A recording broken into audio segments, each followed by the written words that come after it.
राधे राधे दोस्तों, इस कथा में जानिए कि कैसे केवट ने श्री राम जी को पार उतारते उतारते अपने पूर्वजों को भी पार उतारा। तो चलिए इस कथा की ओर।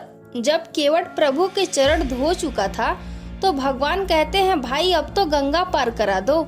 इस पर केवट कहता है, प्रभु नियम तो आपको पता ही होगा कि जो पहले आता है उसे पहले पार उतारा जाता है, इसीलिए प्रभु अभी थोड़ा और रुकिए। भगवान कहते हैं, भाई यहाँ तो मेरे सिवा और कोई दिखाई नहीं देता, इस घाट पर तो केवल मैं ही हूँ, फिर पहले किसे पार लगाना है। केवट बोला, प्रभु अभी मेरे पूर्वज बैठे हुए हैं जिनको पार लगाना है। केवट झट गंगा जी में उतरकर प्रभु के चरणामृत से अपने पूर्वजों का तर्पण करता है।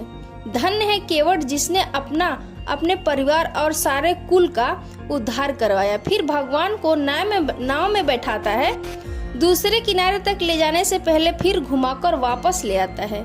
जब बार बार केवट ऐसा करता है तो प्रभु पूछते हैं, भाई बार बार चक्कर क्यों लगवा रहे हो?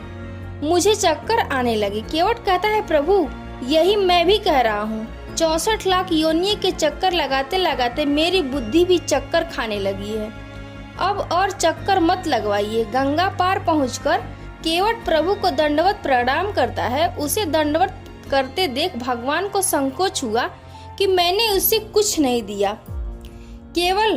केवट उतर ही दंडवत कीन्हा, प्रभु सकुच यही नहीं कुछ दीना। कितना विचित्र दृश्य है, जहाँ देने वाले को संकोच हो रहा है और लेने वाला केवट उसकी भी विचित्र दशा है। कहता है, नाथ आज मैं काह न पावा, मिटे दोष दुख दारिद्र धावा।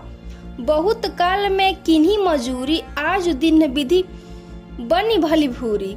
लेने वाला कहे बिना लिए ही कह रहा है कि हे नाथ आज मैंने क्या नहीं पाया, मेरे दोष दुख और दरिद्रता सब मिट गए। आज विधाता ने बहुत अच्छी मजदूरी दे दी, आपकी कृपा से अब मुझे कुछ नहीं चाहिए। भगवान उसको सोने की अंगूठी देने लगते हैं तो केवट कहता है, प्रभु उतराई कैसे मैं ले सकता हूँ, हम दोनों एक ही बिरादरी के हैं और बिरादरी वाले से मजदूरी नहीं लिया करते।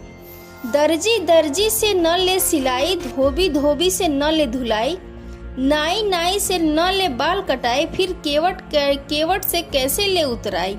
आप भी केवट मैं भी केवट, अंतर इतना है कि हम नदी में इस पार से उस पार लगाते हैं, आप संसार को सागर से पार लगाते हैं। हमने आपको पार लगा दिया, अब जब मेरी बारी आए तो आप मुझे पार लगा देना। प्रभु आज तो सबसे बड़ा धनी मैं ही हूँ, क्योंकि वास्तव में धनी वो होता है जिसके पास आपका नाम है, आपकी कृपा है। आज मेरे पास दोनों ही है, मैं ही सबसे बड़ा धनी हूँ। यह कथा कैसी लगी एक लाइक जरूर कीजिएगा। ऐसे ही और जानकारी के लिए मेरे चैनल को सब्सक्राइब करें। जय सीताराम।